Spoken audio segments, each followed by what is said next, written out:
Hello বন্ধুরা, আপনারা তো দেখেছেন যখন আমি আদাটা লাগিয়েছিলাম, তো আদাটা তো অনেক দিন হয়ে গেছে, গাছ অর্ধেক মরে গেছে, একদম অনেক গাছ শুকনো হয়ে গেছে। আর এই যে গাছগুলো দেখছেন, তো আজকে আমি বাগানে এসেছি, আদাগুলো খুলে দেখি কতটা কি হয়েছে। তো গাছ তো সব শুকনো হয়ে যাচ্ছে, গাছ একদম শুকনো হয়ে গেলে তখন বুঝতে পারবো না কোথায় আদাটা আছে। তো সেই কারণে কিছু কিছু গাছ যেগুলো বেঁচে আছে ওই গাছের লাইন ধরেই কিন্তু আমি আদাগুলো খুলে নেব। বড় ডেচকি নিয়ে এসেছি, আর এখানে আমার বড় ছেলেও আছে, ও আদাগুলো খুলে দেবে। আর দেখছি আমি কতটা কি আদা হয়েছে, আপনারাও দেখুন কেমন আদা হয়েছে। আর লাগানোর সময় তো আপনাদেরকে দেখিয়েছিলাম যে কিভাবে আদাটা লাগানো হয়, আর আদার মাটি কিভাবে তৈরি করা হয়েছিল, কি কি সার দেওয়া হয়েছিল, সবই তো আপনাদেরকে বলে দিয়েছি। তো আজকে চলুন দেখি আদাটা খুলে কতটা আদাটা হয়েছে। এই আদা গাছগুলো দেখে লাইন ধরে কিন্তু আদাটা খোলা হবে। এই যে বড় একটা ডেচকি নিয়ে এসেছি বাগানে, এই ডেচকিটাই করে কিন্তু আদা নিয়ে যাব। কতটা হয়েছে জানি না, তবু আদাটা আমি খুলে দেখছি।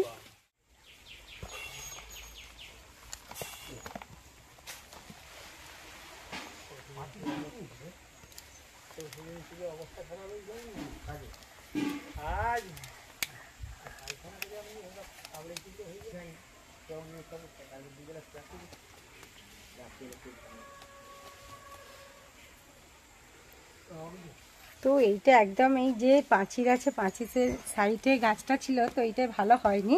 তো বাকিগুলো খুলে তো দেখাচ্ছি। তো এটা সব গাছে তো একদম এক সমান হবে না, তো গাছ হিসাবে কিন্তু আদা হবে। তো এই সাইডটা আদা একটু কম হতে পারে, কিন্তু মাঝখানেরগুলো আদা ভালো হবে। কিন্তু আদা এগুলোর একদম চঁচ হবে না, একদম নরম আছে আদাগুলো।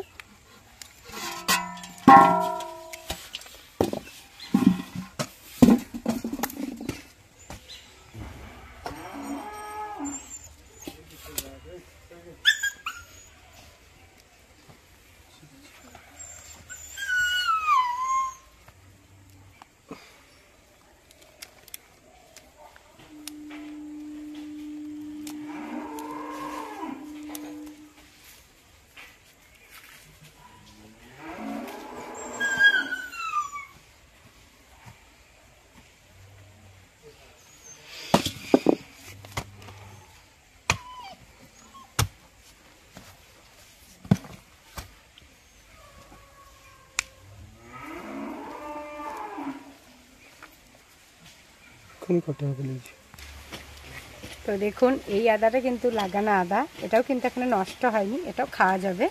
আর এর থাকতে এই আদাটা থাকতে কিন্তু এই আদাটা বেরিয়েছে। তো আদাটা আরও খোলা হবে। এই সাইডে তো একদম মানে রোদ রোদ বেশি পাচ্ছে না বলে এতটা বাড়তে পারেনি, কিন্তু মাঝখানেরগুলো অনেকটাই হবে। তো এইগুলো গাছ হিসাবে আদা কিন্তু হয়, গাছ যেরকম হবে আদাও ঝাড়টাও সেরকম হবে। তো চলো পুরোটা খুলে আপনাদেরকে আমি দেখাচ্ছি।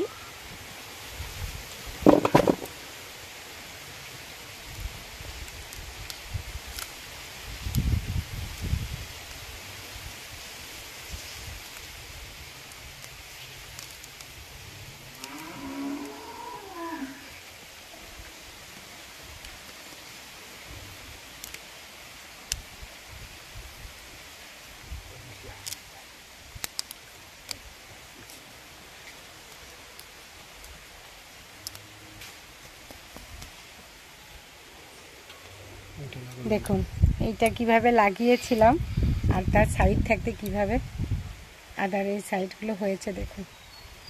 এটা কিন্তু লাগানো আদা, আর এটাও একদম নষ্ট হয়নি, এটাও খাওয়া যাবে, এটা তো খাওয়া হবেই। আর এই আদা কিন্তু একদম চঁচ নেই, একদম নরম।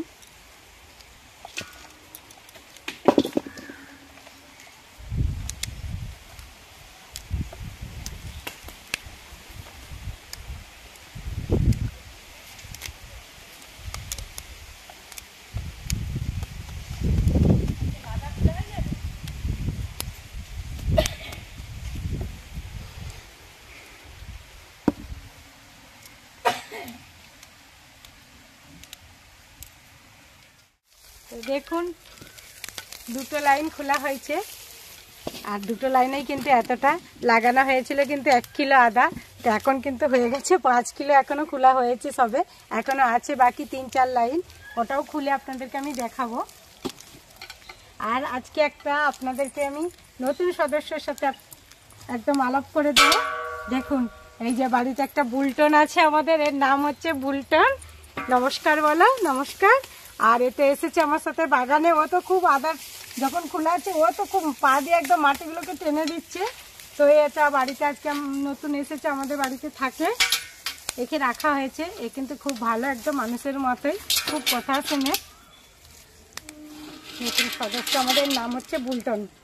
তো চলুন বন্ধুরা, আদাগুলো খোলা হয়ে গেলে আপনাদেরকে আমি এবার পুরো আদাটাই দেখাবো। তো এখন কিন্তু 5 কিলোর ওপর আদা খোলা হয়ে গেছে, কিন্তু খারাপ হয়নি, আদাগুলো খুব ভালোই হয়েছে। এইগুলোকে ধুয়ে পরিষ্কার করে নিতে হবে, একদম ঝাঁককে ঝাঁক আদা। আর দেখুন এই আদাগুলো খোলা হয়ে যাচ্ছে, আদা গাছগুলো তো মরে গেছে, শুকনো হয়ে গেছে। আর দেখুন এই যে আদাগুলো যে ফোঁড় বেরোচ্ছে, এটা এই আদাগুলো কিন্তু লাগানো হবে আবার। এই জন্য মাটিগুলো সব রেডি করে নিতে হবে, আবার আদা লাগানো হবে। এইগুলো যে সব উঠছে আদার সাইড থাকতে, এইগুলো দিয়ে কিন্তু আবার গাছ হবে। আর এইগুলো আবার লাগানোর জন্য কিন্তু রাখতে হবে কিছু আদা, আর কিছু আদা তো খাওয়াও হবে। তো চলুন, সবগুলো খোলা হয়ে গেলে আপনাদেরকে আমি আবার দেখাবো। তো দেখুন আদা তো প্রায় খোলা হয়ে গেছে। তো ডেজকি তো পুরো ভরে গেছে, 1 কিলো আদা লাগানো হয়েছিল, এটা তো মিনিমাম 15 কিলো তো হবেই। তো আদাগুলো কিন্তু খারাপ হয়নি, খুব সুন্দর হয়েছে। তো দেখুন একদম বড় বড় এগুলো ঝাড়গুলো হয়েছে। একে প্রথম লাগানো হয়েছিল, আবার লাগানো হবে। এরই সব কিছু রেখে দেওয়া হবে।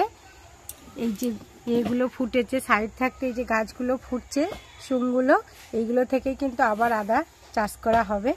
আর আদার মাটি আবার তৈরি করে রাখতে হবে। একদম আদার মাটি মানে একদম নরম নরম মাটি লাগবে, একদম কোনো একদম ডালা মাটি হবে না, বালি মাটিতে কিন্তু ভালো আদা হয়। তো আদাগুলোও তো খোলা হয়ে গেছে। তো আপনারা তো দেখলেন, আদা লাগানোর সময়ও আপনাদেরকে দেখিয়েছিলাম। আর আজকে তো আমি আদাটা খোলা এখানে হয়ে গেছে পুরো, কিন্তু খুব সুন্দর আদা হয়েছে, দেখেও তো মনটা খুব খুশি হচ্ছে যে এতটা আদা হবো। তো এখানেই কিন্তু আমি ভিডিওটা শেষ করে দিলাম, যে আদা তো খোলা গেছে, আর তো কিছু দেখানোর নেই। তো ভিডিওটা কিন্তু আমি এখানেই শেষ করলাম। নমস্কার।